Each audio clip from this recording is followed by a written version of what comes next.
comunhão com Deus, conforme a Nina já nos orientou. Humberto de Campos começa da seguinte maneira: as elucidações do mestre relativamente à oração sempre encontravam nos discípulos certa perplexidade, quase que invariavelmente em virtude das ideias novas que continham acerca da concepção de Deus como Pai carinhoso e amigo. Aquela necessidade de comunhão com o seu amor, que Jesus não se cansava de salientar, lhes aparecia como problema obscuro que o homem do mundo não conseguiria realizar. Acho que aqui já cabe uma pequena observação, não é, pessoal? De que a influência das leis mosaicas, daquilo que o povo como um todo estava habituado, já datava de praticamente 1.600 anos. Nós tínhamos feito um estudo a respeito dessas condições da passagem de Moisés, onde localizamos 1.300 e poucos anos. Mas outros estudos que nós procuramos fazer datam de 1.600 anos da passagem de Jesus. Se nós considerarmos 1.600 anos, quantas reencarnações uma criatura poderia ter há 3.600 anos atrás, 1.600 anos até chegar a Jesus, que está há 2.000 anos atrás? Quantas vezes um indivíduo desencarnava e reencarnava, uma vez que a faixa etária de uma existência eram todas muito curtas, né? As pessoas viviam muito pouco. Então, a influência, o indivíduo reencarnando e a tendência da coletividade, por vezes, porque essa questão de tempo ela é muito relativa, né? A gente fala 1.600 anos, dá a impressão de ser uma coisa gigantesca, mas a tendência da família da sociedade, né, como família, se repetir, principalmente no processo da escala evolutiva das criaturas, ela é muito grande, que se repita no mesmo núcleo, não na mesma família, mas na mesma sociedade. Então, imaginemos pessoas recebendo uma influência de 1.600 anos. Então, desencarna, não muda as influências que possui, as tendências, os hábitos. Reencarna, continua, porque o processo ele é bastante sutil, suave para a evolução. Não tem, a natureza não dá salto, o livre-arbítrio não é agredido. Então, imaginemos um espírito que chega e traz um Deus completamente diferente na sua essência. Interessante que Jesus não toca na forma. A forma antropomórfica, Deus com similaridade humana, continua na mesma dimensão. Por quê? Porque não dava para mexer em tudo ao mesmo tempo, né? Mas Jesus vai trabalhar no conteúdo. Então, sai da figura de um pai que é castigador, privilegiador, que faz, aliás, guerreiro e coisas do gênero, quer dizer, bem um estilo humano, né, antropomórfico, e ele vai para um Deus que é justiça plena, que é amor, que não tem o aspecto de punir o pecador, mas sim eliminar as questões do pecado. É um choque mesmo para aqueles que conviviam com ele, que estavam próximo dele. Vamos usar um exemplo simples, né? Não tem nem comparação, hein? Pessoas que conviveram com o Chico. Não teve muita gente ela só não entendeu, como se posicionou contrariamente a ele, sendo inclusive espíritas, né? Muitos espíritas, um Divaldo e tantos outros, né, que a gente vê que há oposição ou pela não compreensão do trabalho em si, mesmo estando aliado na doutrina espírita. Então, a gente vê isso em relação aos apóstolos, né? É complicado, há todo um histórico ali que o indivíduo, de repente, tem uma informação totalmente diferenciada do que ele estava habituado, daquilo que ele vivia, dos seus valores, etc. E por aí vai. Tem mais algum comentário? Hoje eu voltei afiado.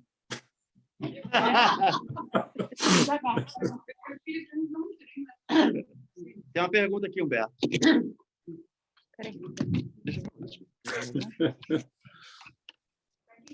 Espera aí. Segura os cavalos.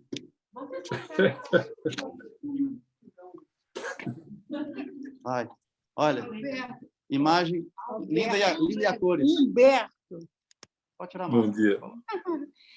Porque essa questão que as pessoas morriam muito cedo, e aquela galera lá da Bíblia que vivia 900, 200, 300, 500 anos. Ele é papo furado,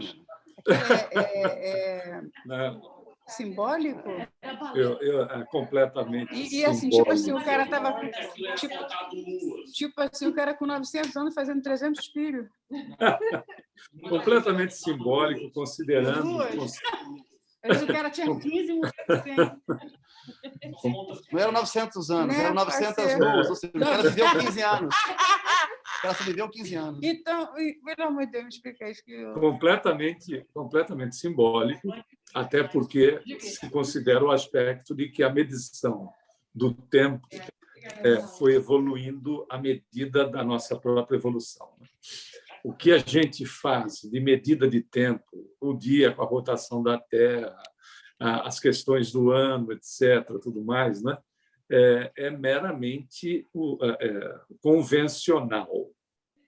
Só para se ter uma ideia, o calendário nosso utilizado, conhecido desde o Papa Gregório, só foi instituído na Rússia em 1915. Eles mediam de outra maneira, né? Cada povo, cada região tinha uma medida de tempo e não era unificado. E também, assim, a medida de tempo era completamente de acordo com o entendimento da comunidade. Tanto é que o calendário romano, o imperador estava completamente apto a fazer mudanças de acordo com o gosto dele. E, obviamente, ninguém ia discutir com ele, né? Seria convidado a participar de uma partida de futebol contra os leões, caso o indivíduo discutisse com o imperador. Então, é aquela história de que a gente tem que ficar no contexto e não no texto, porque é o que, aliás, é ensinamento de Paulo, né? A letra mata e o espírito vivifica. A letra mata no sentido quando eu fico, né, centrado nela. Aí ela realmente me limita, ela mata a minha condição de percepção, de estudo, de aumento, de raciocínio, de reflexão sobre aquilo que está sendo apresentado. Mais alguém aí, Ronaldo? O Tom quer falar aqui. Que bom. Eu ia comentar sobre as datas, é que muitas datas eram feitas por luas, né? E depende do povo, da região, alguns eram feitos por lua. Porque a gente só conhece aqui o lado ocidental, né? A gente não está olhando o lado oriental, que também é muito antigo, né? Se você vai ver calendários Vedas e tudo mais, tem... E o povo vivia, teve época que o povo viveu muito também, não 800 anos, mas a gente fala, o pessoal chegava só até os 45, fala, não, também não é assim. Teve época, você vê, na Idade Média se viveu menos do que há 2000 anos atrás, né? Na Idade Média europeia, né? É aí que está o negócio, a gente tem que separar lugares, né? Regiões, porque senão... Como a gente está um estudo ocidental, a gente está vendo o escrito ocidental, né? Então, se você vai lá para o lado da Índia, o pessoal vive lá, os Mahatmas lá, viviam 80, 90 anos, 100 anos. Mas hoje vive. Hoje se vive. Lá na Bahia. Na Bahia também. Sim. A tendência é melhorando, mas é o que o Humberto falou, a gente não pode ficar preso ali na palavra, porque senão a gente vai ficar na letra, né? É que eu fiz tudo, né? Eu via e ficava bolada. Não, mas 800 anos, Matusalém, Enoque, não, aí também já... Vai lá, Humberto, senão... Ok. Bom, O Rodolfo tem uma pergunta. Diga, Rodolfo. Eu acredito que cientificamente o DNA só dura 200 anos. Então, o DNA acaba, você morre, né? Não, nós temos hoje pessoas no planeta hoje que já tem 120 anos. Nós temos. E é dito que o ser humano que viverá 150 anos já está entre nós. Somos nós. Você... E o nariz é uma. o cara mais Os primeiros 150 anos. O cara mais antigo, o cidadão mais antigo é um mexicano que foi entrevistado há um mês atrás, um senhor mexicano que tem 134 anos comprovados. E o que é incrível é o seguinte, apesar de, claro, né, o organismo está mais debilitado, mas ele caminha completamente lúcido e tem 100. Isso que é importante. Você vê que a pessoa tem uma qualidade de vida, né? Lá vem Então, no Japão. Quantos aí? O mais idoso no planeta. Agora, sim, que uma lucidez impressionante. E biologicamente, o que você falou, Ronaldo, é uma realidade. A gente, biologicamente, todos nós deveríamos atingir 120, 125 anos. Biologicamente, todos. Né? Seria o corte que a gente tem hoje. O corte do brasileiro é 73, 75. O corte deveria ser 120, 125, para chegar nos 150. Só que existem aí inúmeros fatores que não permitem isso, e agora também a gente vai ficar discutindo. Mas os mais delicados são estresse, né? E todas as consequências que trazem, levam o indivíduo a enfermar-se e não necessariamente levar ele ao óbito, mas esse tipo de enfermidade silenciosa, ela vai minando o fluido vital e o indivíduo vai encurtando a existência por conta disso, né? Porque ela pode não ser um movimento fatal. Por conta da enfermidade, o indivíduo desencarna. Não, ele vai minando, e se ele tem uma programação, às vezes, de 100 anos, 110 anos, ele desencarna antes, por não ter capacidade de manter o corpo vivo, né? Lembrando o Kardec na Gênese, que não é o espírito que deixa o corpo, é o corpo que, não tendo condição de manter a vida, expulsa o espírito. Então, é exatamente esse aspecto, mas que a gente está aparelhado hoje como corte de 120, 125 até, é uma realidade. Só que a gente olha, o quadro ainda não é esse. E não é problema de pandemia, hein? Não é problema de pandemia. É a condição do estilo de vida das pessoas. O estilo de vida determina, com tudo, né? Alimentação, horas de sono, preocupações, medo, angústia, culpa, e aí vai. Tudo isto são os fatores que vão minando homeopaticamente a condição do ectoplasma, fluido vital, seja não queira dar. Vai minando e o indivíduo encurta a existência. Eu acho que uma boa referência para as nossas reflexões é lembrar daquela mensagem de Belarmino Bicas, de Humberto de Campos, também no livro Cartas e Crônicas. Ele desencarnou 22 anos antes por ser mal-humorado, da programação que ele fez. Que não é o nosso caso, evidentemente. Imagina você chegar no plano espiritual. Olha, eu desencarnei. Razão do desencarne. O mau humor. É um vexame. Né? Eu acho que sim, né? Você vê pessoas, né? Aí você se dá de frente com pessoas, né, que desencarnam por causa de um câncer, por causa de vários fatores que realmente levam à morte, para você desencarnar por causa do mau humor. Você desencarnou 20 anos antes do seu programa reencarnatório por causa do seu mau humor. Bom, e também considerando o seguinte, né, precisa ver que determinados tipos de cânceres, eles também são promovidos, claro, sempre pela condição, não sempre, mas muitas, a grande maioria, pela condição íntima do espírito. Porque a medicina ainda atual, né, não olha o indivíduo por inteiro. olha o indivíduo por partes, né? E esse é o problema. Tanto é que você tem especialistas, tem especialista para o pulmão, para o coração, para o estômago, etc. Está olhando o indivíduo por partes, como se fosse um processo mecânico. Você leva o carro, o cara vai lá ver a bateria, é isso, é aquilo. Não considera o indivíduo como um todo, né? Porque eu posso... A gente até falou outro dia, né? Você faz um exame médico num psicopata, o cara pode ter uma saúde enorme. O problema, então, não é no organismo, né? É o espírito que ali está. A medicina ainda não olha, aliás, existem algumas chamadas alternativas que olham, né?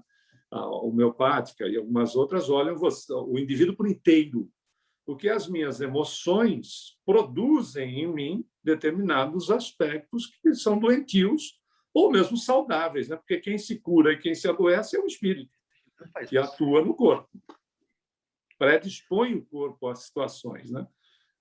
Estava até fazendo uma palestra e toquei no assunto, isso já faz algum tempo, a respeito de que, por exemplo, tomar picada de um inseto, até mesmo de um inseto, tem uma relação vibratória em relação àquele inseto que a gente teme. Tem gente que morre de medo de borrachudo. Borrachudo ou muriçoca, tem várias definições aí de nome. É interessante, a pessoa está no meio de uma multidão e quem vai ser picada vai ser ela. Por que isso? Porque o borrachudo diz assim, aquele tem medo? Não, porque a condição vibratória do indivíduo, do receio, está no seu inconsciente. E é vibração, é energia, que faz um link com o bicho, né? E os bichos só veem aquela criatura. Não é que eles só veem, eles são atraídos pela condição vibratória. Então, até nisso, nós influenciamos na questão da nossa vida em relação à nossa saúde, e assim vai. Vamos continuar? Sabe como chama o borrachudo de São Paulo? Não precisa chamar, não, ele veio sozinho. Aqui no centro mesmo não tem nenhuma barata nem borrachudo. Porque as vibrações são todas. O borrachudo não é um mosquito gordinho que. Não, borrachudo é garra, né? Bora, gente, bora. Gente, vamos, por favor, vamos tentar. Vamos lá? A esse tempo, os essênios constituíam um agrupamento de estudiosos das ciências da alma, caracterizando as suas atividades de modo diferente, porque sem públicas manifestações de seus princípios. Desejoso de satisfazer a curiosidade própria, João procurou conhecer-lhes de perto os pontos de vista em matéria das relações da comunidade com Deus e, certo dia, procurou o Senhor de modo a ouvi-lo mais amplamente sobre as dúvidas que lhe atormentavam o coração. As elucidações do mestre relativamente à oração sempre encontravam nos discípulos certa perplexidade, quase que invariavelmente em virtude das ideias novas que continham acerca da concepção de Deus como Pai carinhoso e amigo. Aquela necessidade de comunhão com o seu amor, que Jesus não se cansava de salientar, lhes aparecia como problema obscuro que o homem do mundo não conseguiria realizar. Lembram-se daquela colocação do tipo um bom caráter tinha relação com o homem que era temente a Deus, né? Ele é temente a Deus, ela é temente a Deus. Significava uma pessoa que tinha características de um bom caráter, né? Ou seja, temer a Deus, né? O que não faz o menor sentido. Imagina, se isso é reflexo na sociedade muito próxima da nossa, né? Porque isso há pouco tempo atrás era usual. Imaginemos 2000 anos atrás, né? Bom, continuando, as elucidações do mestre relativamente à oração sempre encontravam nos discípulos certa perplexidade, quase invariavelmente. Estou lendo de novo. Só um minutinho, Só Humberto, espera aí. Está totalmente diferente o que nós temos da nossa versão aqui. Mas está igualzinho a versão. Mesmo parágrafo. Bom, então aqui ele continua, mestre, veja se está batendo. Mestre, disse ele solícito. Bate? Isso. Tá, essa parte aí bate. Bom, então vamos lá. Mestre, disse ele solícito. Tenho desejado sinceramente compreender os meus deveres atinentes à oração, mas sinto que minha alma está tomada de certas hesitações. Anseio por esta comunhão perene com o Pai. Todavia, as ideias mais antagônicas se opõem aos meus desejos. Ainda agora, manifestando meu pensamento acerca de minhas necessidades espirituais a um amigo que se instrui com os essênios, asseverou-me ele que necessito compreender que toda edificação espiritual se deve processar num plano oculto, mas suas observações me confundiram ainda mais. Como poderei entender isso? Devo, então, ocultar o que haja de mais santo em meu coração? O Messias, arrancado de suas meditações, respondeu com brandura. João, todas as dúvidas que te assaltam se verificam pelo motivo de não haveres compreendido até agora que cada criatura tem um santuário no próprio espírito, onde a sabedoria e o amor de Deus se manifestam através das vozes da consciência.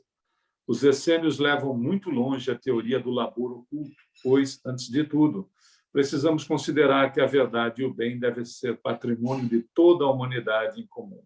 No entanto, o que é indispensável é saber dar a cada criatura de acordo com as suas necessidades próprias. Nesse ponto, estão muito certos quanto ao zelo que os caracteriza, porque os ungüentos reservados a um ferido não se ofertam ao faminto que precisa de pão. Também eu tenho afirmado que não poderei ensinar tudo o que desejar aos meus discípulos, sendo compelido a reservar outras lições do Evangelho do Reino para o futuro, quando a magnanimidade divina permitir que a voz do Consolador se faça ouvir entre os homens sequiosos de conhecimento. Não tens observado o número de vezes em que necessito recorrer às parábolas para que a revelação não ofusque o entendimento geral? No que se refere à comunhão de nossas almas com Deus, não me esqueci de recomendar que cada espírito ore no segredo do seu íntimo, no silêncio de suas esperanças e aspirações mais sagradas. Você ia dizer alguma coisa, Ronaldo? Não, só estou admirado com a fala dele em relação às parábolas, né? Como ele tem que realmente recorrer às parábolas para que as pessoas possam compreendê-lo, né? Eu acredito que muitas vezes ele queria falar coisas muito mais além, mas eles não iriam compreender, né? Então, realmente. A gente não compreende até hoje. Tem um livro interessante, atribuído a João, se chama Evangelho Essênio. Evangelho Essênio. É atribuído a João, e é bem interessante. É pequenininho, você lê assim, acho que tem 60, 70 páginas. Essas atribuições também são a gente precisa... João, por exemplo, é analfabeto. Né? O João, o Pedro, analfabeto. A grande maioria deles eram analfabetos. Sim. O que muito acontecia é que outras pessoas escreviam, que eles ditavam, e muitos colocavam, inclusive, o nome da pessoa para reforçar o texto. Então, por exemplo, eu escrevia algo, né, com características evangélicas, mas eu sou um ilustre desconhecido. Então, se eu colocar lá Divaldo Pereira Franco, toma uma importância gigantesca. Hoje a gente sabe de questão de autoria, mas há 2000 anos atrás isso não existia. Então, tem muitos textos que são encontrados que não necessariamente pertencem ao indivíduo que está lá com a sua assinatura. Por isso que surgiu tanto evangelho deste, daquele outro, etc. E, às vezes, algumas coisas muito contraditórias. Roberto, ficaria difícil para o homem daquela época entender essa edificação oculta, né, que ele queria dizer. Não era ocultar, não é você esconder alguma coisa de alguém, mas é como ir para aquele quarto íntimo, né, aquela coisa pessoal, a sua relação pessoal com Deus. Então, isso realmente, para eles entenderem, numa época em que era ladainha, eram doações, entendeu? Você vê o óbolo da viúva, era quem desse mais, é o mais agraciado de Deus. Então, Deus era uma pessoa como nós, né? Um ser humano ali que estava... Então, é difícil essa compreensão, né? Dessa relação de cada indivíduo com Deus. É cada um com Deus, né? Diga. Você observa bem, até porque a gente tem religiões hoje, sem nenhuma crítica, mas é uma constatação, de que o processo negocial, conforme a própria Marisa acabou de falar, né? Você é negocial com a divindade. Porque você, por exemplo, ser espírita dá uma mão de obra miserável, né? Porque você é responsável por você mesmo, etc, etc, etc. Tudo que a gente sabe. E, na realidade, você tem um processo negocial. Se você dá com uma mão, Deus te retribui com a outra, que é um processo meramente humano, de interesses, e isso aqui não é crítica, é constatação, basta a gente procurar ver. Né? Ainda veja, 2000 anos depois. Né? Estou aqui até hoje, não tenho isso, não tenho aquilo, coisas que eu pensei, né?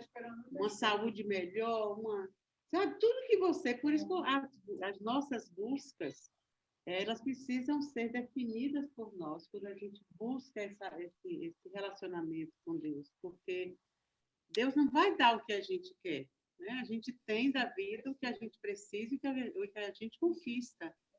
Então, não é uma coisa... Então, eu imagino naquele tempo, né? Essa compreensão dos essênios, dessa coisa mais íntima, mais individual com Deus, que parece ser oculto. Então, o que é que eu tenho que esconder dos outros que eu estou? Fica uma coisa meio mal entendida, né? Interessante. E não era muito fácil. Escrever, na época, você tinha que preparar a pele, tinha que preparar a tinta. Era uma coisa muito cara. Não era uma coisa que qualquer um escrevia. Né? Era uma coisa assim... Até quando você errava, você não tinha como apagar, você tinha que emendar ali e fazer uma coisa assim interessante. Por isso que o Moisés demorou 40 dias para escrever as tábuas da lei, né? Imagina, ele errava, não dava para apagar, tinha que começar tudo de novo. Ela falou em relação à salvação, que é interessante. Eu acho que essa relação com Deus tem que ser íntima de cada um de nós. Como a Marisa acabou de falar, né? Não é o que a gente quer, é o que a gente precisa. Exatamente. E isso é difícil. Compreender. Né? Isso é difícil, não só compreender, como aceitar, eu acho. Né? É receber o que a gente precisa. Isso é o mais difícil. Mas você está falando uma coisa muito interessante, porque a Marisa mencionou agora mesmo, né? Você ser espírita não é uma coisa fácil, e não é para qualquer um. Mas você vai se dar conta de tudo isso que você está aprendendo, o que você está absorvendo, quando, por exemplo, você se dá de cara com uma internação no hospital e que a sua vida, às vezes, está por um triz ali, um fio. Então, você já não reclama, mas, olha, eu sou espírita, eu fiz tantas coisas boas e tudo. Não, ali quando você entra, essa doutrina realmente você absorve, uma grande parte, ali você vai entender o significado da oração, da parte que diz: seja feita a vossa vontade, assim na terra como no céu. E não naquela ladainha, daquela reclamação: olha, se eu sair daqui, eu vou fazer isso. Não. Porque eu não. É a vontade do Pai que vai prevalecer ali. Então, assim, eu sei que muitos de nós, um dia, teremos essa chance. É um testemunho, né? Que nós passamos por isso, a minha família. Alinhar a nossa vontade. Exatamente. E você vai saber que a do Pai prevalece. Deve prevalecer. Né? E como ele diz aqui, cada criatura tem um santuário, né, no próprio espírito. Cada um somos uma história grande a ser escrita e construída e reformulada, então não é fácil, né? Realmente essa compreensão, até hoje a gente sabe disso, né? Essa compreensão da imortalidade, essa compreensão de sermos seres divinos e ter esta força, né? Essa força maior sobre nós, que é uma força a ser realmente reconhecida. Exatamente. Porque se a finalidade da vida é essa de aprender a amar o outro como a si mesmo e amando a Deus, que a gente não pode completar, né, fechar esse ciclo se não amar a Deus, se não reconhecer Deus como o Criador. Então, não, eu faço muito isso por meu próximo, pelo meu próximo, sim, mas ainda é pouco, a compreensão é pouca. A gente faz, às vezes, no material, mas aí quando alguém está no hospital, o seu próximo mais próximo, né? Que é aquele, os amores, os familiares, você aí diz, esse Deus é injusto. Porque não faz, né? A gente aí já corre da história que estamos construindo. É fogo, né, amor? Eu imagino naquela época, né, Humberto? Como é que era? Mas acho que você fez uma observação aí, Marisa, muito importante para todos nós. Na oração do Pai Nosso, seja feita a tua vontade, aonde é a vontade divina? E aí a Marisa fez uma observação que é significativa, porque, como nós dizemos, seja feita a tua vontade assim na terra como nos céus, se nós não raciocinarmos, não refletirmos sobre essa parte do Pai Nosso, ela passa a ter uma estrutura heteronômica, ou seja, alguém atua de acordo com a vontade dele na criatura. Quando o Espiritismo nos ensina as questões autônomas, o Deus que é interno em mim, né, do qual eu sou herdeiro, do qual o DNA divino está em mim, é a questão de eu estar fazendo a vontade divina, é a minha ação sobre mim mesmo. Essa é a questão que a doutrina nos alerta sobre a autonomia. Essa é a parte oculta. Sobre que você disse, que é de cada um. É você se colocar no jogo, mas não, até aí, por enquanto, a gente só louva. Faça sempre a tua vontade. Mas sem a tua vontade, que a tua vontade é a minha, como Jesus dizia. Eu faço a vontade do Pai. Por isso que o Pai era só dele naquela hora, né? Porque, na realidade, assim, quando... Do meu Pai, porque ele dizia, não podia dizer nosso, porque a gente não fazia de jeito nenhum até hoje do Pai. Quando a gente ampliar a nossa capacidade de consciência e verificar que as leis de Deus estão em nós e nós agirmos em nós de forma positiva, de forma bondosa, de forma amorosa, nós estaremos fazendo a vontade do Pai numa ação individualizada. Quer dizer, sou eu comigo mesmo, sou eu com Deus em mim. A doutrina nos traz isso, porque a gente sempre viveu, né, a gente, maneira de dizer, a gente sempre viveu numa situação que algo de fora faz para nós, faz em nós. Não é? É uma coisa assim, é comando de fora para dentro.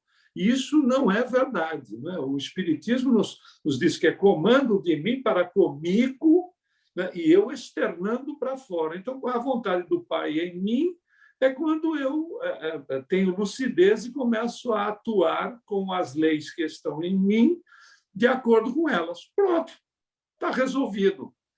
Eu estou fazendo a vontade dele? Claro, estou fazendo a minha, porque está em mim. Então, eu comigo mesmo estou ligado. Por isso que Jesus vira e diz assim, é mais profundo do que às vezes a gente possa imaginar. Ele diz assim, eu e o Pai somos um. Porque há uma relação completa dele nele mesmo, e se é dele nele mesmo e as leis de Deus estão nele, ponto. Ele e o Pai é uma mesma coisa. Não é perda de individualidade, é completo nível de consciência, completo nível de integração com as leis divinas. É assim, de uma beleza, o que a gente tem há 164 anos na mão, né, que hoje se comemora 164 anos do nascimento do Livro dos Espíritos, é de uma beleza, é de uma profundidade que muda, é Jesus de novo, né, como dizia Chico, no meio do povo, literalmente, com esse nível de esclarecimento que o Humberto de Campos vai nos trazendo aqui, em relação de nós para conosco. Quer dizer, essa é a maravilha. Isso, eu acho esse parágrafozinho aí, eu achei assim a chave desse capítulo.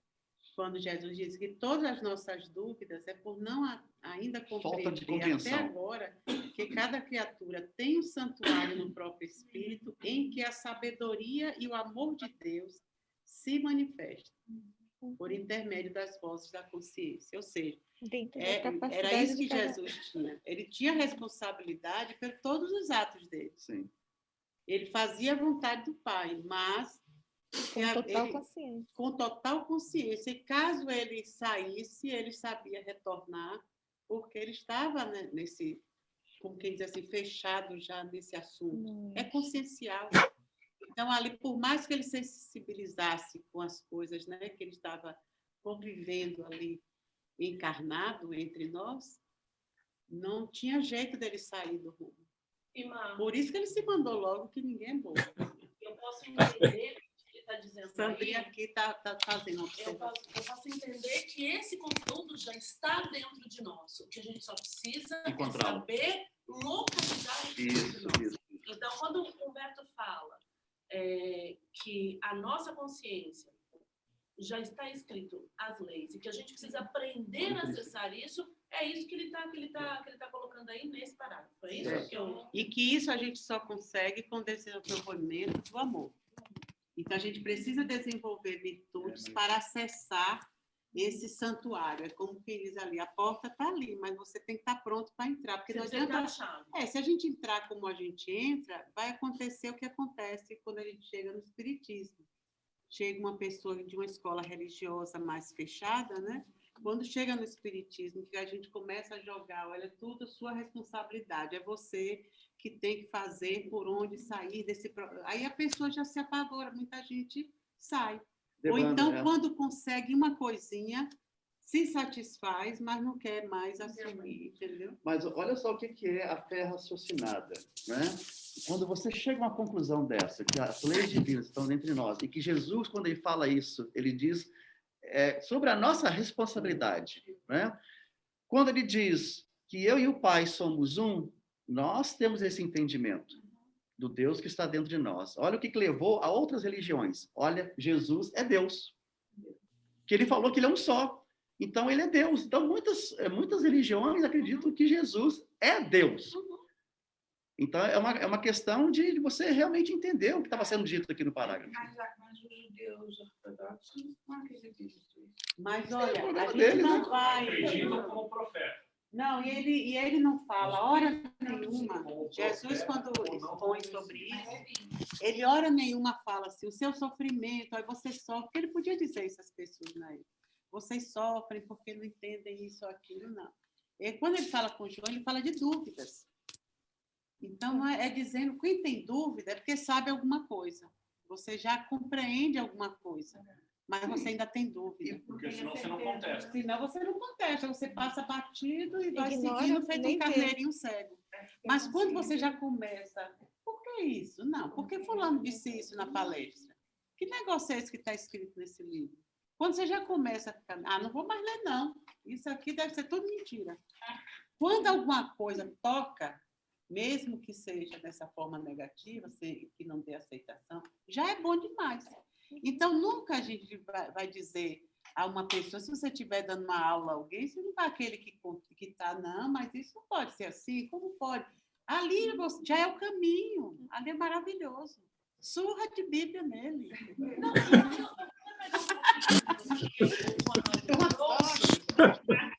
E eu acho que em todas as religiões há a sua verdade e há uma forma de aprendizado. Sim. Então, se existe todas as religiões, porque Deus está em todas elas, e cada um vai acessar. Nós acessamos dessa forma. Sim. Né? E pode ter também os nossos equívocos aqui. Né? Então, a gente pode ter aqui como também na linha... As más interpretações. Exatamente isso. Nossa, gente, como eu interpretava as coisas, o que eu entendi, o que era um umbral. Gente, eu achava o umbral a escória do mundo. Eu achava aquilo, depois que me falaram que o umbral é o que você pensa, é você que leva. Assim, meu Deus, eu não quero nunca nesse lugar. Você que constrói. Exatamente isso. Então, assim, a gente tem umas visões também equivocadas, mas o que eu vejo que cada conteúdo comporta o seu aprendiz. Não, ótimo. Né? Mas é isso que ele está falando aqui. É o que ele fala aqui. Não, Jesus não De tinha acordo feito com um corpo de apóstolos desse jeito. Ia procurar os bambambãs, já mandar reencarnar. E, no entanto, a maioria era analfabeto. Olha, eu vou te ensinar. Então. Isso Exatamente. já foi para nos mostrar que é assim. Você vê agora na Igreja Católica, na missa, eles explicam a homilia. Que bacana. Porque era só lido. Porque era só lido. Era só lido. E aí, Sem questionamento, sem nada. Agora já fala, então já é alguma coisa. Hoje você vê pessoas de outras escolas religiosas vindo ao espiritismo. No início, aqui, 20 anos atrás, Ave Maria. Não podia nem cumprimentar. Se você é espírita e tem uma amiga que não é, a amiga no meio do público não fala com você, porque pode ser mal vista pelos evangélicos. Então, tudo já mudou. Hoje em dia está todo mundo encangado, que é uma beleza isso. Você sabe que você falando isso ontem, na casa de uma amiga nossa, Samara, ela mostrou uma mensagem de uma amiga que mandou para ela. Ela falou assim, só que ela é extremamente carola evangélica. Só que ela trouxe, eu só vi ali o espiritismo. Todas as palavras. O que ela disse, eu falei assim, gente, é isso. Cada um na sua maneira, ao seu tempo, aonde, na estrutura que se aguenta. Mas tá pensando.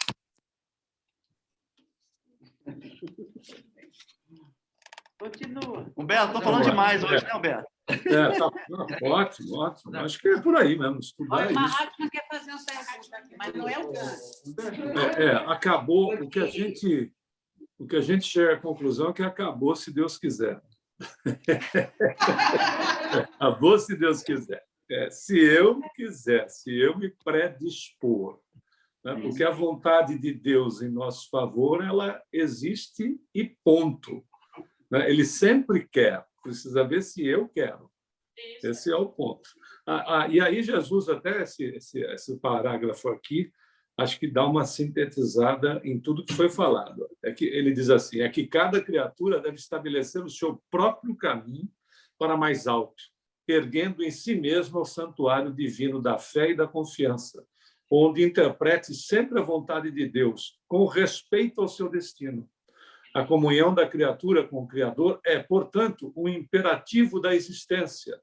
E a prece é o luminoso caminho entre o coração humano e o Pai de infinita bondade. Ele frisa muito, sempre frisando muito a prece, né? Deixa ele fazer a pergunta. O Mahatma quer falar aqui, Humberto. Oi, Humberto, você falou agora há pouco a respeito do processo negocial entre o indivíduo e Deus. Você podia explicar um pouquinho mais isso para eu poder entender? Claro. Eu me referi... Existem determinadas religiões, com todo respeito a elas, que você negocia com Deus. Né? Você paga um determinado valor mensal, conhecido como dízimo, e Deus te dá X. Você faz determinada situação para Deus te dar aquilo. E não pensemos nós que isso está na religião A, B ou C. Também dentro de casas espíritas existem pessoas, e isso não desmerece a pessoa, porque é um estágio de compreensão de que se eu for na casa espírita, se eu der passe, se eu ajudar pessoas carentes, etc., Deus vai me retribuir. É uma relação ainda negocial, mesmo que seja não com uma intenção objetiva, mas com aspectos que ainda estão no nosso inconsciente, que a Marisa lembrou. Né? A relação com a divindade era negocial. Eu sacrificava o cordeiro para que Deus me garantisse as minhas criações. Eu queimava o trigo para que Deus me garantisse as minhas próximas colheitas.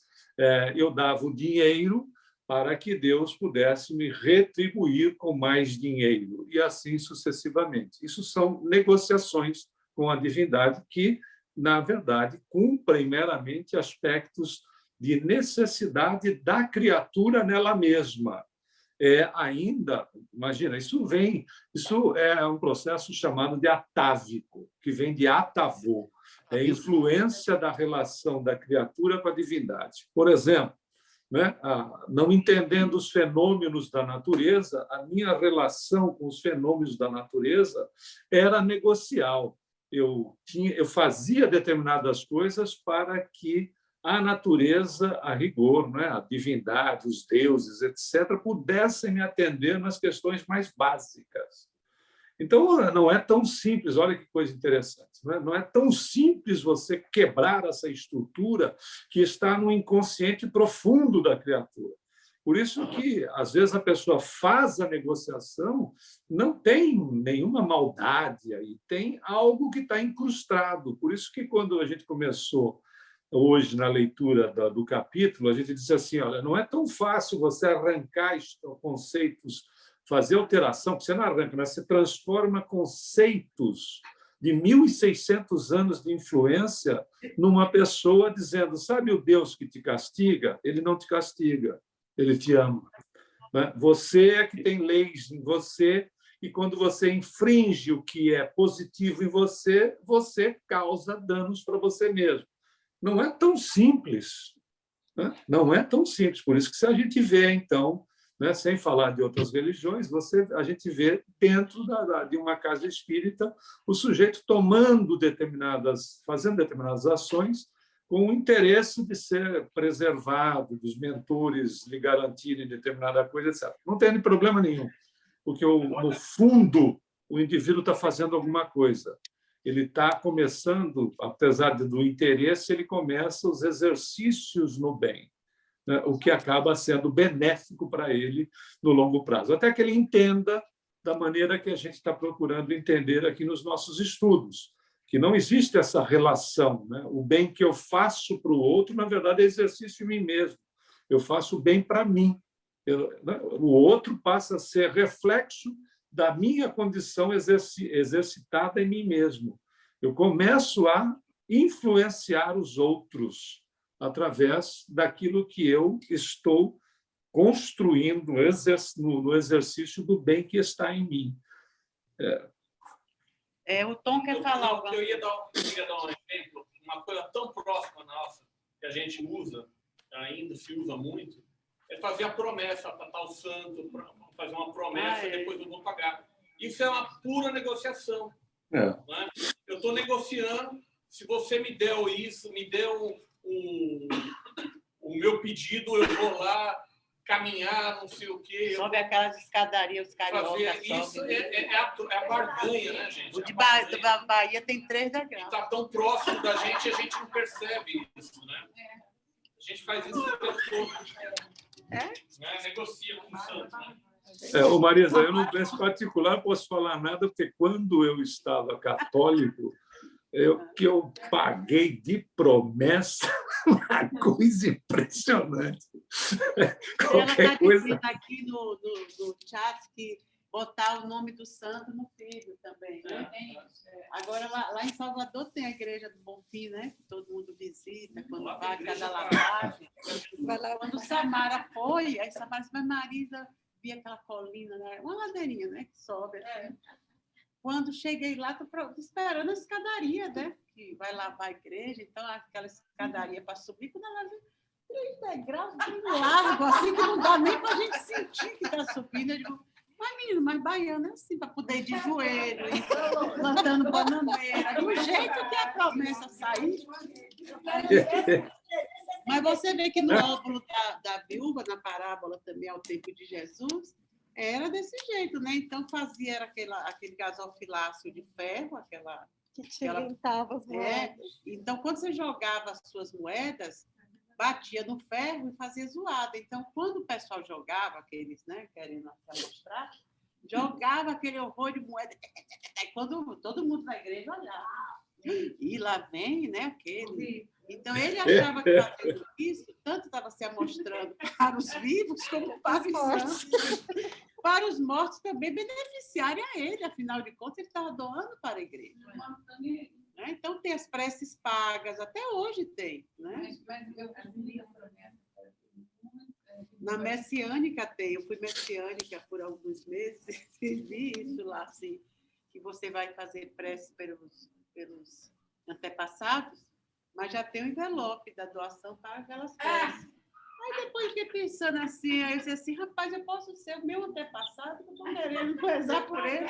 Aí eu vou pagar para rezarem por mim mesmo. Eu faço isso, eu faço por eles, faço por mim. fica tudo. E o jejum do corpo também, né, Marisa? Quantas pessoas não fazem jejum para conseguir alguma coisa? Ah, não, fora isso, a automutilação, né? Era jejum, era essas caminhadas assim, né? Bem naquelas escadarias lá do Rio de Janeiro, do Sol. Quer dizer, para você se martirizar um pouco e o espírito, como que Deus está vendo, olha o que eu estou passando. Né? Aquelas procissões que a pessoa vai de joelho, e com a pandemia achei tão bom, mesmo. Quem faz a procissão é o padre. Ele vai sozinho pela rua, porque era lockdown, aí passa por cada casa, dá uma bênção. Claro! O pessoal ia se acabando, vindo de lugares distantes, andando. Aí, como Deus também abençoou todo mundo, está tudo pago, né, já. Então... Deus não cobra, não. Os processos de autoflagelação, né, que tem até hoje. O cara se bate até desmaiar. Ele aplica uma autosurra até que ele desmaia. Isso eu acho que foi a praga da mãe da vida anterior, porque o cara queria ser um filho safado, ele disse assim, deixa na outra encarnação, ele pega. Fora o psicológico, a culpa que a gente carrega. A culpa que carrega, porque né, acha que fez o mal. Já não comeu maçã. Então, termina sendo, esse relacionamento com Deus termina sendo um peso na sua vida. Se você não souber realmente conduzir e compreender logo isso, vira um peso. Né? Tudo Deus está vendo, ainda tem isso, a culpa. E olha, eu prometi isso, cadê? Eu fiz isso, e agora eu não vou conseguir. Porque você fica negociando com uma figura que é um terrorista. Né? Ele não é o pai de amor, é o terrorista. Quem negocia, cobra. É. Quem negocia, cobra. Falou não é? E Deus não cobra. Pelo contrário, se cobrasse, a gente estava acabado. Quem vive as consequências dos atos, vamos dizer assim, frágeis, somos nós. Pode não ser errado, né? Porque a gente faz tudo errado. Mas a gente faz isso porque nós mesmos queremos fazer melhor. Existe no homem já... Esse Deus interno já provoca em nós essa vontade de reparar. A gente não consegue realizar isso, nem perdoar que dirá reparar. Mas dentro, nesse santuário, que eu adorei essa parte do texto que Jesus fala disso, né? Que a gente tem esse santuário vivo em nós, que seria ainda a consciência adormecida, que na hora H vai nos dizer o que fazer. Mesmo que a gente ainda não compreenda, a gente vai fazendo capengando. Agora não, agora eu acho que a gente já sabe um bocado de coisa. Muita coisa que faz que não quer. Mais responsabilidade. Eu gosto dos espíritas por isso. Quando você é espírita, você já diz mesmo nas suas preces. Isso eu ainda não consigo fazer. Né? Eu já sei que está errado. Eu já sei, não é bom ficar depressivo toda hora que acontece uma coisa chata na vida. Mas às vezes eu tento não ficar. Essa conversa a gente tem que ter conosco mesmo e com esse Deus íntimo, né? Para poder a gente se fortalecer. De outra vez, a gente sabe, essa situação eu não quero mais viver, porque me provocou isso, isso e isso. Eu não quero mais passar por essas consequências. É esse que o Humberto falou no início. É por isso que nós mesmos que vamos fazendo a nossa vida, construindo... A nossa descoberta íntima, né? Eu acho interessante esse ponto... Construção de espiritualidade cabe ao indivíduo. Eu acho interessante esse ponto seu, Marisa, que outro dia eu estava fazendo assim como se fosse uma retrospectiva da minha pessoa em relação ao espiritismo. Eu já estou no espiritismo há bastante tempo, há algum tempo. Mas existem aquelas etapas. Né? Eu lembro que quando eu entrei no espiritismo eu não conseguia ler. Eu aceitava, aquilo entrava como uma luva para mim, mas o processo do estudo levou um tempo. Hoje eu já não consigo viver sem estudar, sem a leitura.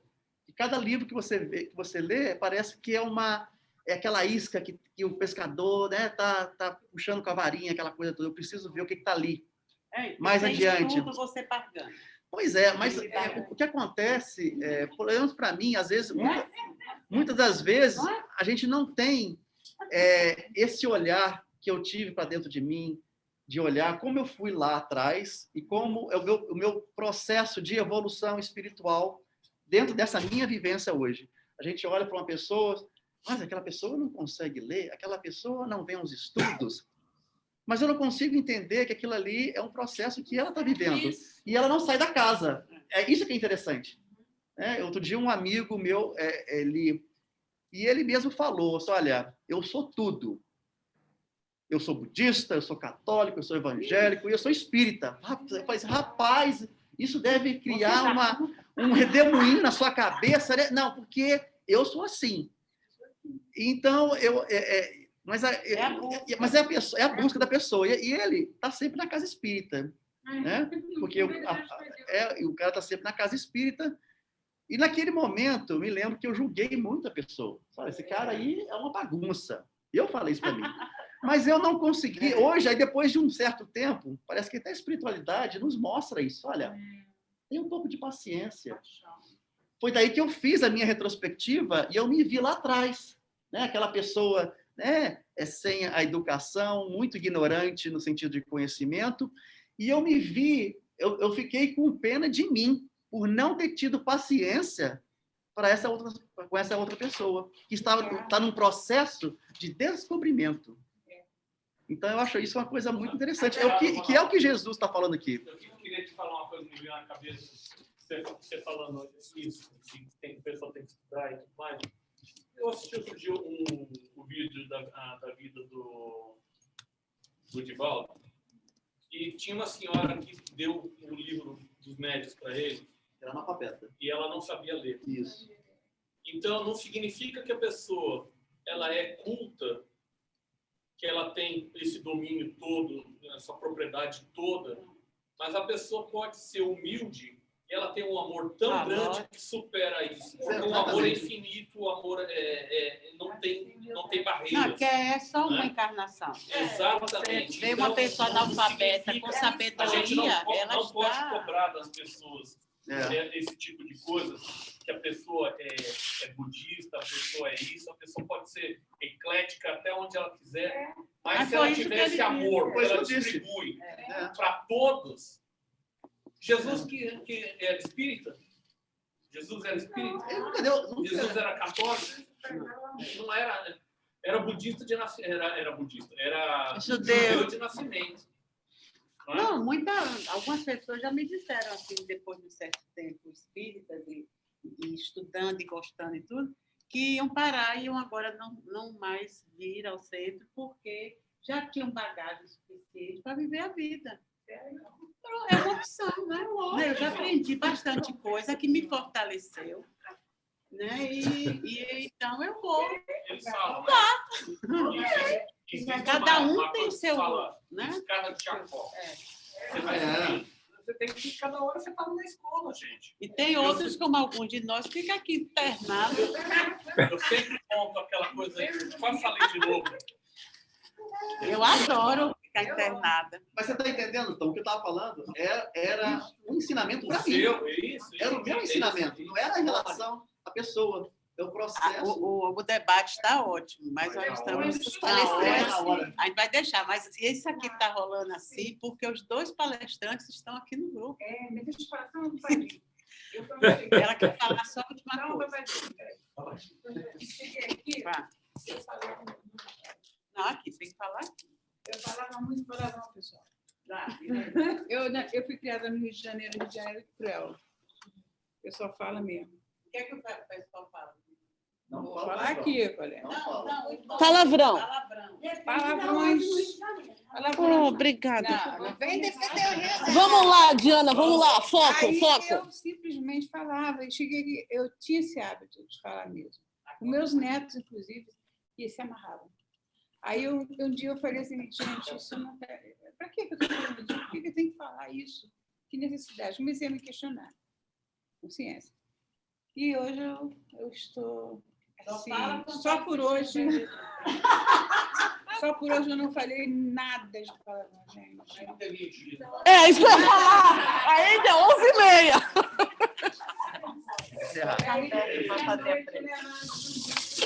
Roberto, já que ninguém mais quer falar nada, todo mundo já está mudo, você faz as considerações e a prece final. A gente, então, parou no último parágrafo da página 96. Vamos começar aqui. O apóstolo escutou as observações do mestre. Acho que, realmente, esse capítulo foi significativo da para a gente refletir, porque como os outros também, né? Tem uma importância incrível para as nossas próprias reflexões no nível de autoconhecimento. Bom, vamos fazer, então, uma prece.